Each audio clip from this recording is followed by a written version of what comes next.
I'm here with Adrian Cable, CTO and co-founder of Kaptivo.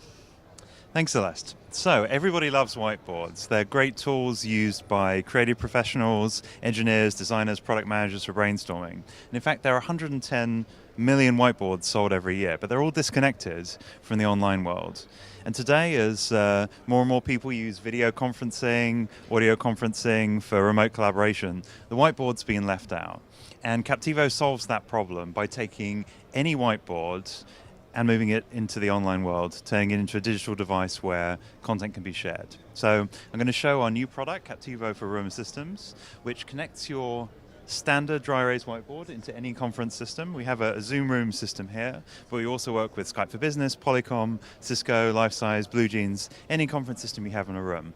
And it's super simple. Your whiteboard just appears as another content source in your video meeting. And you can just use your whiteboard normally, any pen, any color. I'll just write here. And you'll see that everything you write is captured in real time and streamed as part of your video conference. So now you can make whiteboarding part of your remote collaboration workflow. You can visit us at kaptivo.com. That's Kaptivo.com.